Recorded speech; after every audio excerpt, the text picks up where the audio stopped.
Bom dia. Sim, esqueci que hora do dia era. Temos pessoas felizes aqui. Quantos ainda estão aqui por causa da escola de cura?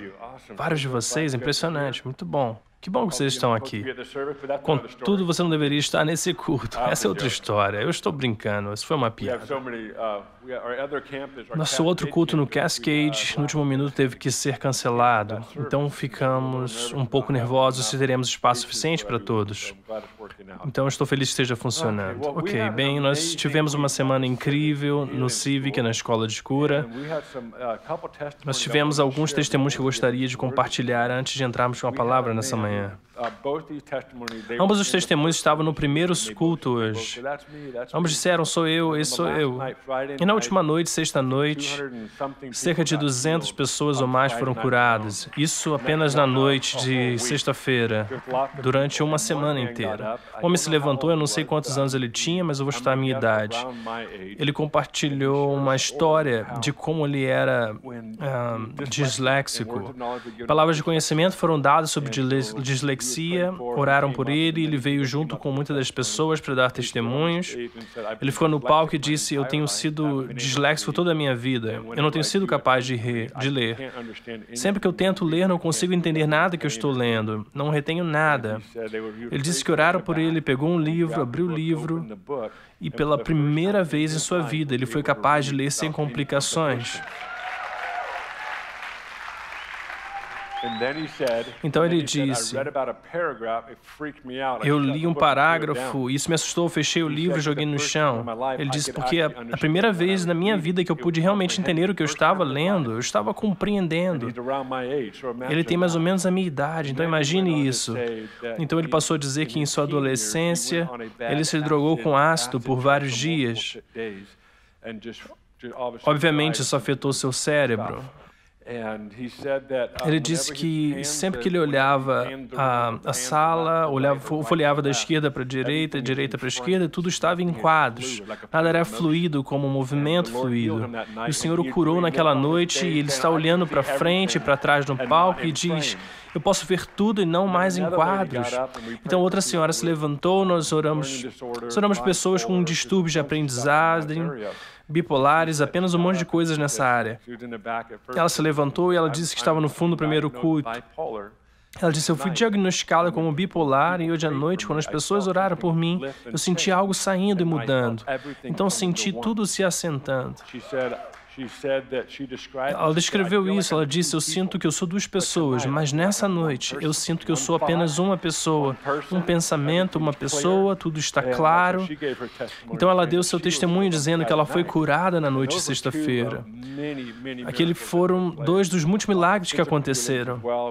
Muitas curas físicas também. Nós tivemos uma senhora que tinha um tendão de Aquiles decepado, ela fez uma cirurgia para consertá-lo, mas não conseguia mobilidade total, não podia pular, não podia fazer nada, estava muito limitado. E agora ela estava pulando no palco naquele pé e ela não era capaz de fazer isso. Eu estava no campus da Twinville, havia uma senhora que havia chegado à escola de cura, ela teve um acidente significativo que realmente machucou o seu pescoço. Ela nunca dormiria uma noite inteira, não sei quantos anos se passaram, mas ela me agarrou quando eu estava vindo para o campus e disse, já se passaram 4 noites seguidas, eu dormi a noite toda sem dor. Então isso é maravilhoso, é tão bom. No final da reunião de hoje, se você precisa de um milagre no seu corpo, nós teremos pessoas, equipes aqui na frente e nós vamos orar por isso. Tudo bem, se você tiver sua Bíblia, vá em frente e abra no livro de Êxodo. Vá para o capítulo 33, Êxodo 33. Tente não ler ainda, eu gostaria de fazer isso junto com você. Se você esteve aqui há algumas semanas, eu preguei uma mensagem intitulada Olá Futuro. Se você não estava aqui há algumas semanas, ela está disponível no podcast ou na Better TV. Gostaria de encorajá-la a ouvi-lo, porque meio que nos traz até aqui hoje. Embora não seja um requisito escutar essa mensagem para entender hoje, mas elas andam de mãos dadas. 2 semanas atrás, nós começamos a falar sobre o Olá Futuro, toda a ideia do nosso futuro, que está literalmente no próximo segundo, minuto, 5 minutos ou no dia seguinte. É qualquer coisa que esteja à nossa frente. discutimos como a visão do tempo do cristianismo é muito diferente da visão do tempo nas religiões orientais. Se você tomar, por exemplo, o hinduísmo, a visão deles do tempo está em um círculo, está um movimento circular.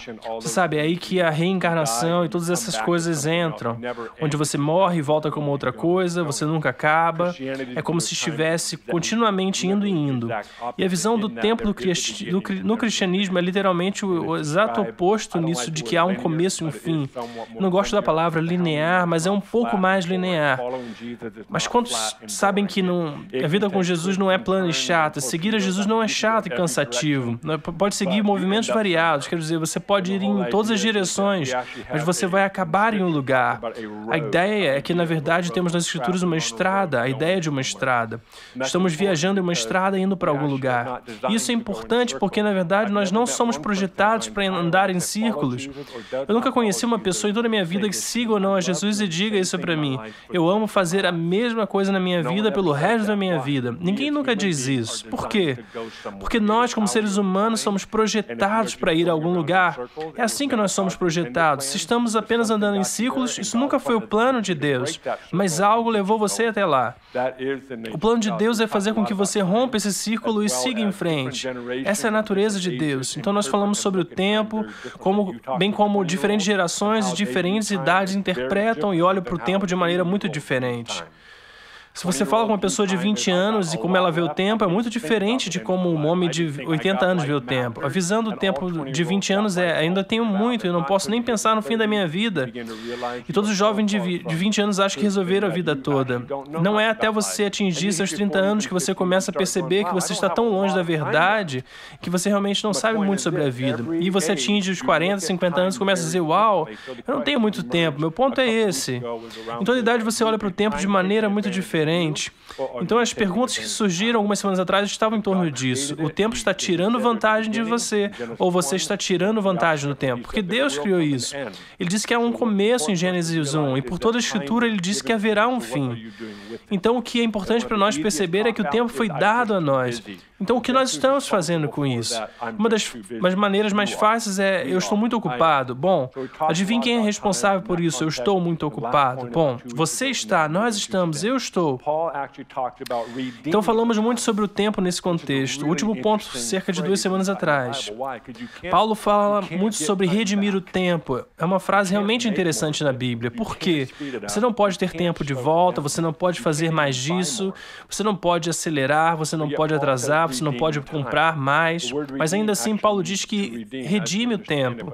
A palavra redimir, na verdade, significa redimir, como a entendemos. Mas a palavra tempo nessa passagem é kairos. O momento kairos é um momento no tempo, é uma oportunidade no tempo. E Paulo comunica, nós redimimos o tempo porque vivemos em dias maus. E o contexto é, de forma simplificada, existem 2 agendas na Terra agora. Uma é avançar o reino e uma é fazer exatamente o oposto. E a questão é, você está redimindo o tempo para o reino, ou você está tomando momentos kairos pelos seus chifres, ou você está tomando aqueles momentos em que Deus determina agora, e você toma esse agora, ou você está deixando o ímpeto da agenda maligna tomar esses momentos de você? Paulo está dizendo, você pode redimir o tempo dizendo sim e segurando o momento kairos que vem em nossa vida. Então nós gastamos um pouco de tempo nisso. Hoje nós vamos tomar uma direção um pouco diferente, mas com o mesmo tempo, ao lá futuro. O título da mensagem de hoje é Promessas ou Presença. Promessas ou presença. O que eu quero fazer hoje é falar sobre um homem do Antigo Testamento.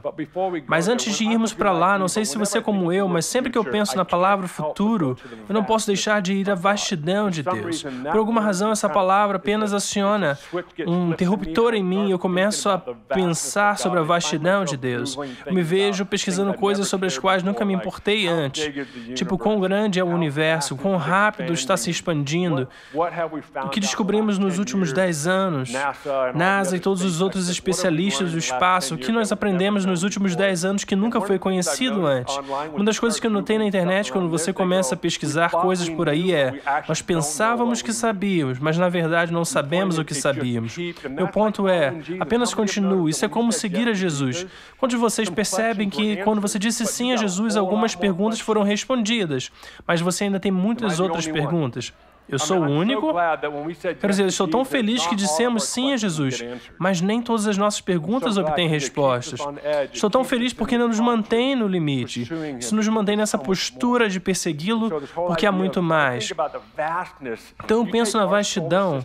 Você pega o nosso sistema solar sozinho, apenas o nosso sistema solar e todos os objetos que possuem qualquer forma de massa em nosso sistema solar. Pessoas que conhecem essas coisas dizem que o Sol ocupa 99% de toda a massa do nosso sistema solar. Isso é insano. Isso é incrível. Então, tudo mais no nosso sistema solar compõe menos de 1% combinado. Isso é o quão grande o Sol é. O Sol, obviamente, não é a maior estrela, seja lá como você quiser chamá-la em todo o universo. No entanto, existem, quem sabe, milhares e milhões de galáxias e elas continuam a se expandir. Os nossos olhos e nem nossas tecnologias podem nos levar ao fim. Então você pergunta, qual é a menor partícula existente? Em um ponto, acreditava-se ser o átomo. Então alguém descobriu como dividir o átomo. E agora eles ficam tipo, oh meu Deus, existem partículas menores no átomo e agora há partículas dentro dessas partículas. Eu estou intrigado com a ideia de que Deus é assim na vastidão e grandeza, e ainda assim Ele se preocupa com as partículas que nunca veremos a olho nu. Qual é o ponto? Deus se importa com você. Houve uma discussão entre um homem muçulmano e cristão uma vez. Acho que eu li ou ouvi alguém compartilhar comigo. Não me lembro de onde eu peguei isso, mas foi uma discussão sobre as diferenças entre o Deus deles e o nosso Deus. O homem cristão acabou por falar, ele diz algo para esse efeito. Ele disse, a diferença entre meu Deus e o seu Deus é que você tem que morrer por seu Deus, mas o meu Deus morreu por nós. Mas a ideia de que Deus não se importa com você está tão longe da verdade. Quando olhamos para a vastidão de Deus, Deus trouxe à existência tudo e continua a se expandir em todas as direções imagináveis, coisas que nunca iremos entender. Agora eles estão se perguntando se o universo está se expandindo a uma velocidade diferente, porque sempre se acreditou que estava na velocidade da luz. Agora eles estão dizendo há uma outra coisa que está acontecendo e nós não entendemos completamente. No entanto, Deus é tão intencional com você e com você. A Bíblia fala sobre o zelo do Senhor, o anseio de Deus. É importante entender que alguns de vocês precisam de ouvir isso. O anseio de Deus, o anseio que Deus tem por você é muito maior do que o seu desejo de estar vivo e ter sucesso. Ele está muito mais ansioso por sua vida do que você poderia imaginar. Então nós falamos sobre o futuro. À medida que nós nos movemos para o futuro, há algumas coisas importantes que devemos ter em mente. Muitas coisas, mas hoje eu quero me aprofundar em uma. Eu não quero falar sobre Moisés hoje, você sabe. Moisés honestamente não estava no comando do seu futuro. Quando você lê a história dele, você começa a perceber que ele foi soberanamente escolhido por Deus para um propósito único. Mas mesmo no meio dessa soberania, não posso deixar de me perguntar ou imaginar que Moisés realmente ganhou algumas coisas e tomou algumas decisões ao longo do caminho que asseguraram que a soberania de Deus iria acontecer. Eu acho que é importante para nós percebermos que nós estamos cooperando com Deus. Existem decisões, momentos que são cruciais para nós. Então, à medida que nós vamos para o futuro, quero que você tenha em mente que há certas coisas que nós precisamos manter, aderir à medida que nos movemos para Ele. Então, vamos ao capítulo 33 de Êxodo. Nós vamos começar no versículo 1. Nós vamos ler os 3 primeiros versos e depois voltaremos para o capítulo 2 de Êxodo.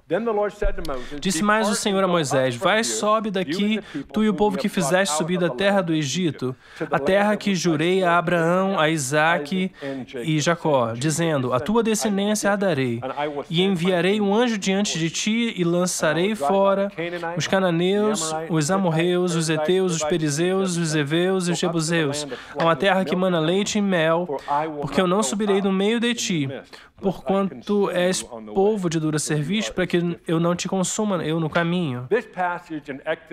Essa passagem em Êxodo, capítulo 33, na minha opinião, é um dos momentos cruciais, mais importantes na história de Israel. Em nossa história, e sinceramente penso na história da humanidade, é um dos mais importantes porque mudou o jogo nesse exato momento. Eu não sei se eu tenho um conjunto de habilidades ou a capacidade de transmitir nos próximos 30 minutos o quão importante importante esse momento. Então eu farei o meu melhor para tentar ajudá-lo a entender a tensão, o acúmulo que levou a esse momento. Este não foi um momento apenas passageiro. Este foi um momento que eu diria a história humana. Nossa herança cristã estava mirando, estava prestes a chegar ao topo. Foi nesse exato momento bem aqui. Então, para entender isso, eu quero voltar um pouco na vida de Moisés e tentar pintar uma imagem bastante rápida do que levou até Êxodo, capítulo 33. Então, volte para o capítulo 2 comigo. Vamos dar uma olhada no começo da vida de Moisés. No capítulo 1, você pode ler por conta própria, mas no capítulo 1 é uma descrição do sofrimento de Israel. Nos primeiros versículos, lembre-se, José serviu a casa de Faraó e a casa de José mudou-se para o Egito. A nação de Israel começou a ocupar, e quando começaram a ocupar a terra, o versículo diz que o novo rei se esqueceu de José. E o novo rei olhou para fora e viu a nação de Israel, os filhos de Deus, multiplicando-se e crescendo em mais do que os egípcios. Ele ficou com medo de que eles se tornassem mais poderosos que ele. Agora há um verso lá. Eu acho engraçado mencionar isso. É uma pequena nota lateral. Há um momento lá no capítulo 1 onde diz onde quanto mais pressão eles colocam na nação de Israel, cativeiro, escravidão e estresse, mais crianças eles faziam. Você sabe, há certos mecanismos de enfrentamento de estresse. E é encontrado no capítulo 1. Eu apenas vou deixar isso passar. Eu precisei. Eu estava debatendo se deveria mencioná-lo, mas eu vou ser legal e não ir mais longe. Mas quanto mais pressão eles colocavam na nação, mais crianças eles faziam. Essa é a linha de fundo. Como essas pessoas estão prestes a nos dominar. Então o novo rei do Egito na época disse, isso é o que vamos fazer. Dizer a todas as parteiras hebraicas que quando uma mulher hebreia tem um bebê, se um menino sair, você é instruído a matar o menino. Bem, eles notam que meninos ainda estavam nascendo. Finalmente o rei disse, e aí as parteiras disseram algo para esse efeito. Não, eles estão tendo bebês antes de chegarmos lá. Então você faz muitos bebês e os tem rapidamente. Então o rei disse, sabe de uma coisa? Esqueça, eu só vou sair e matar todos os meninos. Então ele envia seu povo para começar a matar os meninos, e é aqui onde nós pegamos Moisés. A mãe de Moisés ouve isso.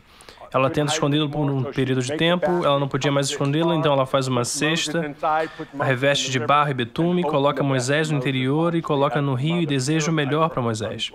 Obviamente, como ela está apavorada com a ferida do filho. Então Deus orquestra essa incrível situação onde ele faz Moisés flutuar até a parte de trás da casa do faraó.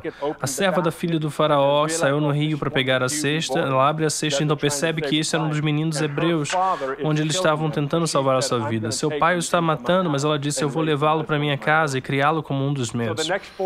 Então, nos próximos 40 anos, Moisés é criado no palácio, ele cresceu nos modos dos egípcios, é fascinante. Eu acho que alguns de nós são realmente chamados para as escolas de ministério, onde o faraó está no comando. Alguns de nós são realmente chamados para as escolas do ministério, onde nenhum cristão está liderando. Por quê? Porque Deus olha para a casa e disse, eu preciso chamar alguém de dentro. Eu dei uma olhada na casa e disse que precisava de alguém por dentro. Treiná-los em seus caminhos, sua linguagem, seus costumes e nuances, regras não escritas sobre a cultura, porque um dia eu vou trazer essa cultura para baixo e avançar o reino. Então Deus diz, eu vou colocar Moisés lá. E Moisés passa os primeiros 40 anos de sua vida sendo criado no palácio, por assim dizer. Mas não um palácio em que eu e você gostaríamos de ser criados. Agora, algo interessante acontece aqui no capítulo 2. Nós vamos ler em apenas um momento. Eu não sei se você é como eu, mas quando alguma coisa acontece na cidade em que cresci, que é Riverview, passei metade da minha vida lá, minhas raízes vão fundo e minha afeição está lá. Redding é minha casa, mas Riverview é minha cidade natal, é onde eu cresci. E quando alguma coisa acontece em Riverview, meu coração se dirige para lá instantaneamente. Alguns de vocês são de outros países e você está morando na América por um tempo. Algo acontece em seu país e seu coração está voltado para lá.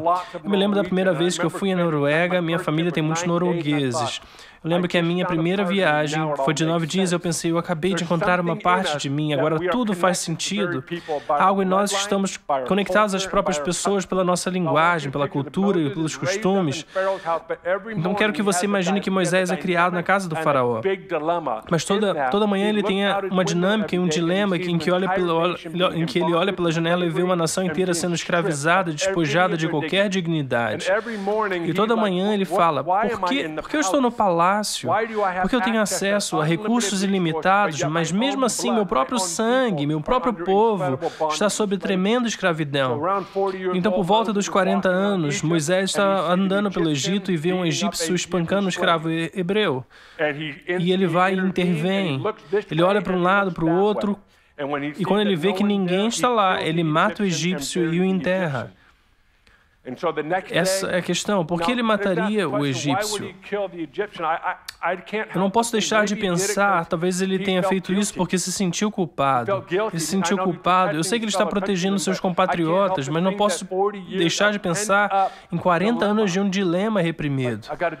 Tipo, eu tenho que fazer alguma coisa. Essa é a minha justiça social. Isso me fará sentir melhor. Então ele mata o egípcio e ele pensa, tudo bem, está tudo bem. O próximo dia chega e ele vê dois hebreus lutando entre si, uma discussão. Então ele intervém, um deles diz, você vai nos matar como o egípcio que você matou ontem? Agora Moisés pensa, nossa, eu fui descoberto, quem mais sabe? Bom, a palavra voltou ao faraó, a notícia é que faraó está agora procurando por seu filho adotivo para matá-lo. Então Moisés sai correndo. Moisés vai para uma determinada região fora do Egito, e ele vai para um poço.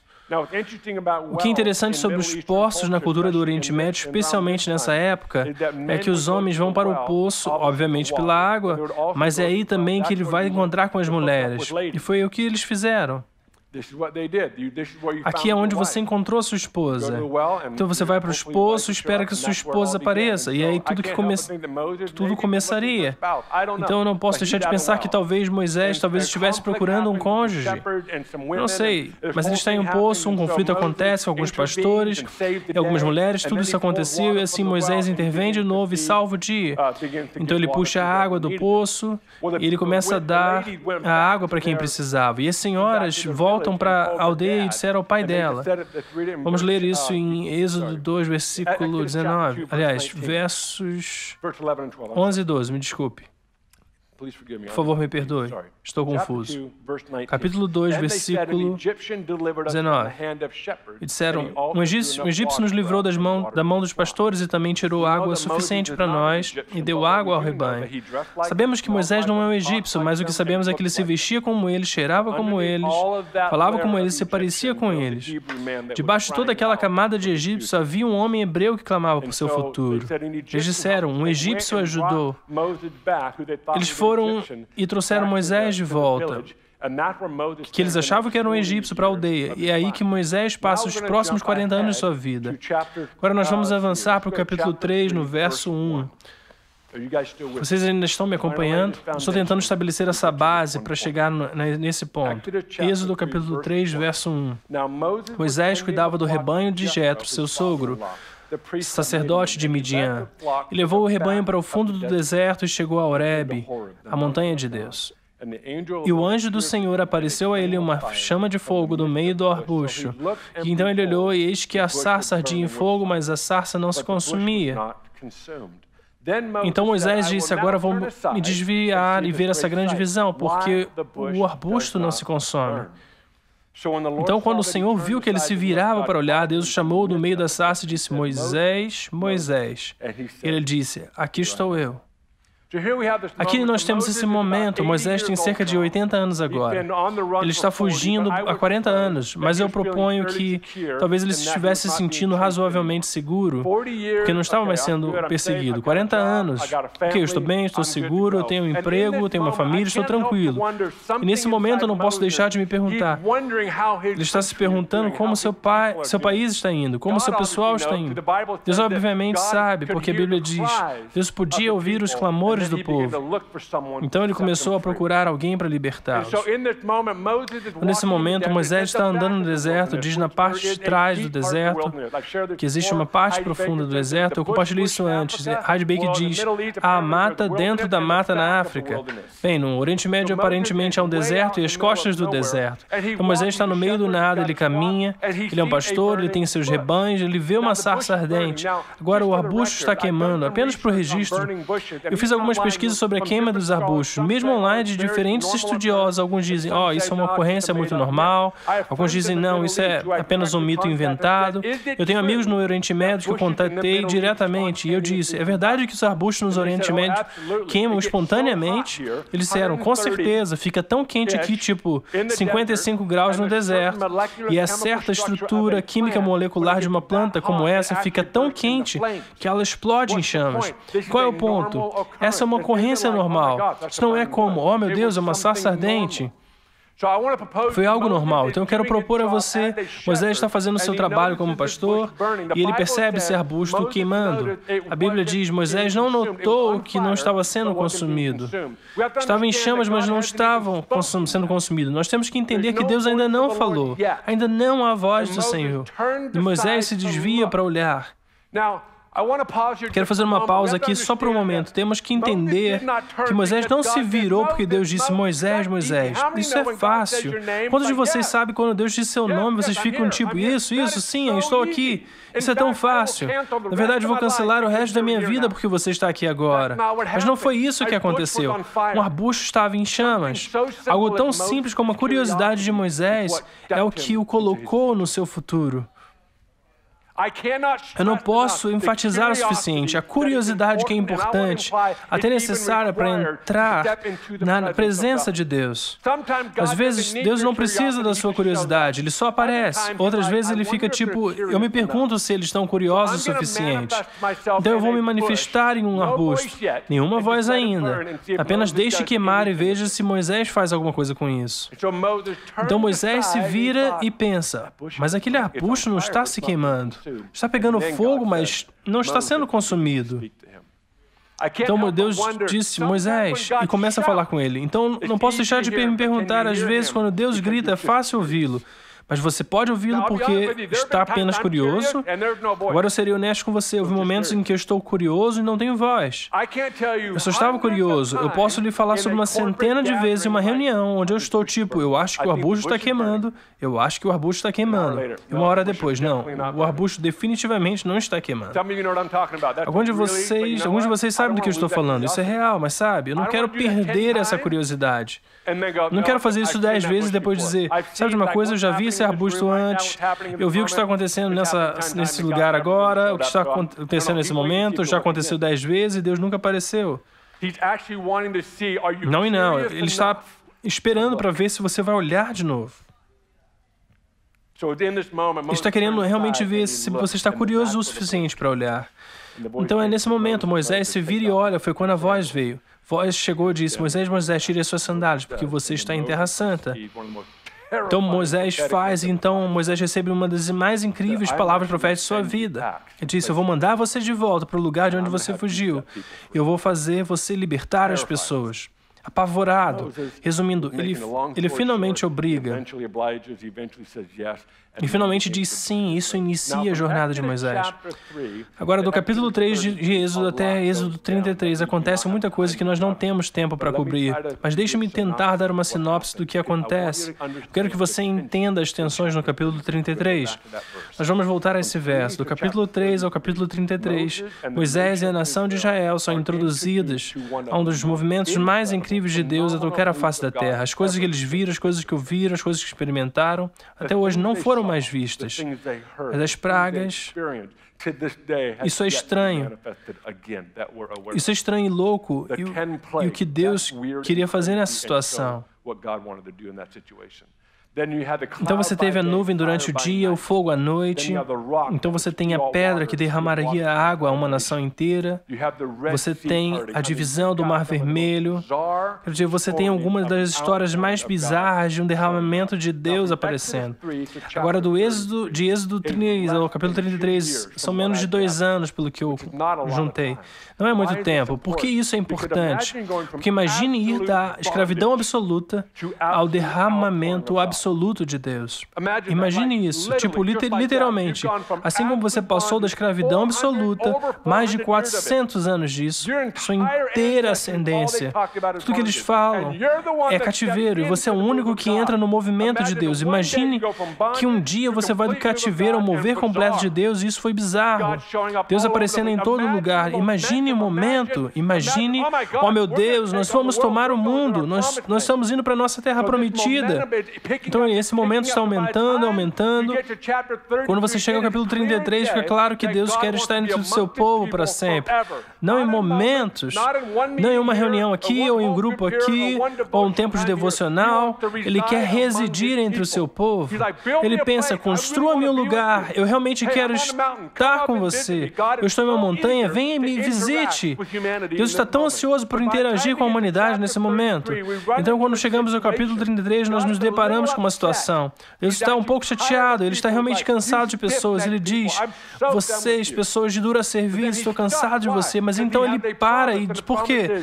Porque Ele tem uma promessa, e a promessa é, há uma terra prometida para você. O versículo que lemos no começo dizia, você pode ir, e eu enviarei um anjo diante de você, e eles destruirão todos os obstáculos no caminho. Agora, quantos de vocês nessa reunião têm uma palavra profética, uma promessa que não foi cumprida ou realizada, e que existem obstáculos entre você e essa promessa ou palavra profética? Todos nessa reunião têm isso. Como seria se um dia, amanhã de manhã, se você fizesse suas devoções matinais? Ou sempre que passasse tempo com o Senhor dissesse, eis, eu tenho algumas novidades para você. A promessa que eu acabei de falar sobre você há muito tempo, eu vou enviar um anjo diante de você, e ele vai destruir todos os obstáculos para que você possa ir. Nós estaríamos isso? Onde você estava há 20 anos, mas eu sou grato que você finalmente apareceu. Essa seria a nossa resposta. Quem não ficaria empolgado com isso? Mas essa não é a resposta de Moisés. Moisés disse, espere, pausa. Você disse, você não está indo? E Deus disse, mas eu não vou. Isso é no começo do capítulo 33. Quando você desce mais para o capítulo 33, Moisés pega a sua tenda, coloca do lado de fora do acampamento e diz, Deus, precisamos nos encontrar. Então ele entra e Josué está presente pelo menos no início dessa reunião de oração, ou nessa reunião. Moisés vai a Deus e diz, Deus, tempo. Se você não está indo, eu não vou. Eu não sei se você entende a tensão aqui. Moisés tem uma promessa do Senhor de que todo obstáculo seria removido. Toda pessoa, todo obstáculo, a sua promessa seria removido. Mas Deus diz, eu não vou. Moisés teve que tomar uma decisão. Eu vou ou eu fico com ele?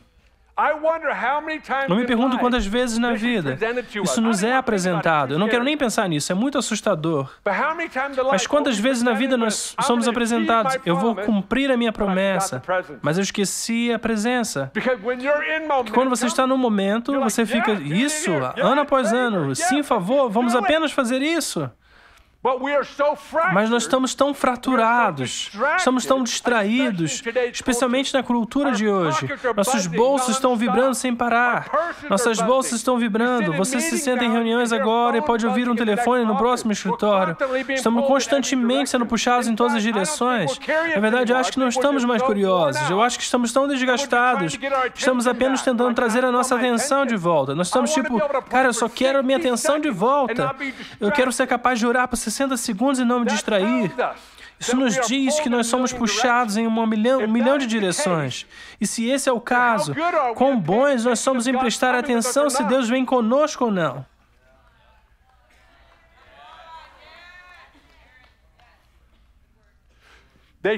Eles dizem que a nossa atenção, todo o marketing da mídia social, o tema básico é chame a atenção deles. Se são apenas 2 segundos, tenha-os. Tempo é uma das coisas mais preciosas na idade de hoje. Eu acho que nós estamos tão entorpecidos da estimulação que nós esquecemos de verificar se a presença está conosco. Então, para mim, meu desafio para nós como igreja é que estamos fazendo a pergunta: Ei, Deus, nós estamos vindo aqui. Nós certamente esperamos que você esteja conosco. Se você não estiver, ainda não vamos esperar por isso. Martin Scott esteve aqui há vários anos. Ele falou uma noite de domingo, provavelmente 10 ou 15 anos atrás. Se você não conhece Martin Scott, ele é um profeta incrível, internacional do Reino Unido. Apenas um grande amigo da casa. Na verdade, ele tem sido um daqueles profetas que semearam no alicerce do que Deus está fazendo aqui. Honestamente, o avivamento está varrendo o mundo como o conhecemos. Martin esteve aqui uma noite. Ele falou, então eu levei para jantar, foi só eu e ele começou essa conversa. Ele disse: você sabe, eu tenho estudado o avivamento. Eu venho estudando movimentos há muito tempo e eu encontrei 5 erros comuns que os movimentos fazem. Eu pensei, uau, eu sou todos ouvidos. Agora, o problema é que eu não me lembro de 4 deles hoje. Eu me lembro de um, aquele que se destacou para mim no restaurante do Applebee naquela noite foi isso. Eu apenas disse isso a mim mesmo nessa manhã. Eu vou precisar enviar um e-mail para ele descobrir os outros 4 que eu farei. Então eu vou relatar de volta para você. Mas o que eu me lembro, ele disse: um erro comum que os movimentos cometem é esse, quando eles pensam que toda ideia é de Deus.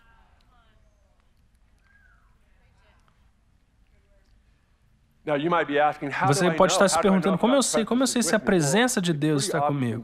Bem, é bem óbvio quando a presença de Deus está com você. Um futuro sem a sua presença, você terá que sustentá-lo. Mas um futuro com a sua presença, Ele irá sustentá-lo.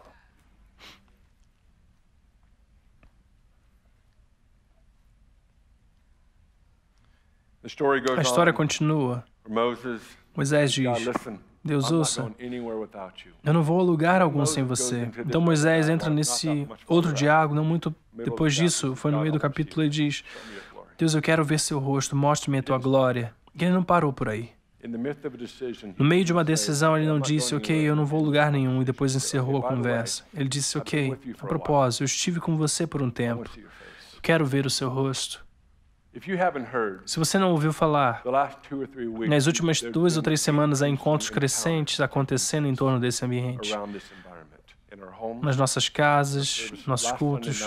No último domingo à noite, se você não ouviu até agora, esse lugar era um caos divino.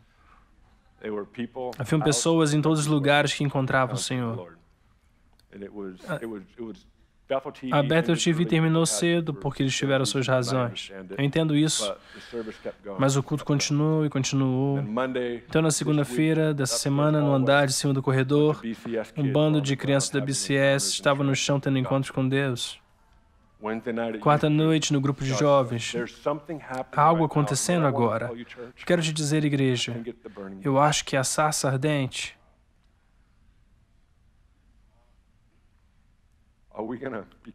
Vamos ser curiosos e olhar, ou nós vamos dizer: oh, sim, nós já vimos isso antes.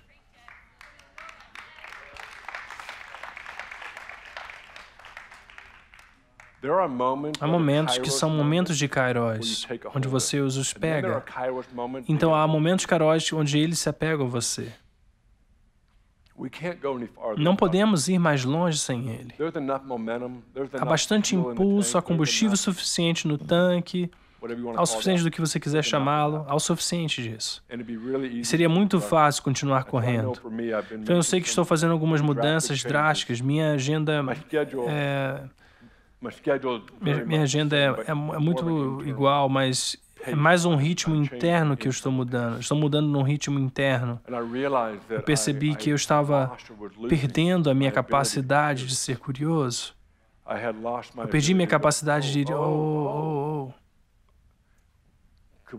porque eu estava tão cheio, estava tão ocupado, apenas correndo duro, fazendo coisas incríveis. Não é não intencional, não está desligado, não é uma coisa incrível. Nós sentimos que, como equipe, tem sido nossa conversa especialmente nas últimas semanas, mas ainda é mais do que isso, é ampliado em torno dessa ideia. Estamos realmente caminhando em um ritmo em nossas vidas como indivíduos e família para poder saber quando o arbusto está queimando, ou é apenas mais um que nós vimos antes. Eu quero te desafiar como pessoa. Isso não é para paralisar você para não fazer nada. Eu não posso ir ao supermercado a menos que Deus esteja comigo. Eu não estou dizendo isso. Por favor, pense em outro nível comigo hoje. Não estou tentando ser engraçado, mas realmente é. Como você... Não. Ouça, estamos avançando para o nosso futuro, sabendo que Deus está realmente conosco nesse momento. É assustador pensar nisso. Eu não sei se isso te assusta, mas isso me assusta um pouco, sabe? Se você pensar sobre a história de Moisés, me dê um segundo aqui para esclarecer isso. Se você pensa na história de Moisés, onde Deus disse, eu enviarei o anjo diante de você e eles destruirão todo obstáculo. Vamos dizer que eles digam sim a isso. É interessante que obstáculos sejam removidos, obstáculos, resistências devem significar que Deus deve estar aqui. Eu não sei, isso é tipo, uau. Eu não quero igualar os avanços com o fato de que Deus está realmente conosco, embora isso seja verdade. Estão comigo por um segundo aqui? Minha mensagem terminou há cerca de 2 minutos. Isso é apenas eu processando. Quero poder levar tudo isso de volta por precaução, ok? Sério, nós temos que entender o que é a presença. Sabemos como ouvir a sua voz. Deus não fala apenas em inglês. Sabemos como sentir e saber, uau, tem um arbusto. Deus está naquele arbusto. Eu não sabia que ele estava lá. Eu não sabia que era um arbusto de Deus. Nós realmente sabemos o que é a presença. Nós definitivamente temos ideias, com certeza. Mas eu acho que o Senhor realmente quer que nós aumentemos a nossa consciência e compreensão ao redor. Quando a sua presença nos acompanhar, se parecerá com isso. Então, se você está aqui hoje e está indo, como você irá? Eu pensei que sabia, mas acho que o Senhor está nos levando para uma nova temporada. Muitas vezes, quando entramos em nova temporada, significa que não temos ideia de como é. Porque se soubéssemos como seria, então não pode ser uma nova temporada. Isso faz sentido? Se você sabe o que significa, então você já viu isso antes. Então, verdadeiramente, uma nova temporada significa, tudo bem, Deus nos deu os esquemas, nos dê a planta, nos ensine, treine-nos para reconhecer o que nem sabemos ainda. Então, Pai, eu oro por nós como igreja hoje. Eu oro pelas pessoas na Bethel TV, eu oro pelas pessoas que estão nos visitando. Ensina-nos a ser um povo da presença. Sabemos que isso é algo que você tem sido tão gentil conosco ao nos dar ao longo dos anos em torno da presença, mas também sabemos que você está nos atraindo ainda mais para o nosso futuro. E sabemos que não podemos entrar no nosso futuro sem você. Sabemos que não podemos entrar nas promessas sem a sua presença. Eu oro para que hoje cada um de nós perceba que a presença é mais importante que a promessa. Que a sua presença é mais importante do que a conquista e chegar a algum lugar. Nós sabemos que você quer nos levar a lugares, não há dúvidas. Sabemos que a coisa toda de seguir a Jesus significa que nós começamos em algum lugar e vamos a algum lugar. Nós sabemos disso, mas não queremos fazer isso sozinhos. Nós não queremos apenas seguir o favor e apenas o avanço. Nós também queremos ter certeza de que a sua presença está conosco. Coloque a mão na pessoa do seu lado e concorde comigo em oração. Pai, nós oramos pelas pessoas à nossa direita e à nossa esquerda. Que isso seja uma recalibragem. Isso seja uma centralização, se você preferir. Tipo, tudo bem, nós temos que ter certeza da presença sobre a promessa e sobre as conquistas. Sabemos que você é totalmente o cumpridor de promessas e tudo é uma questão de conquistar as coisas, mas nós queremos ser guiados por sua presença.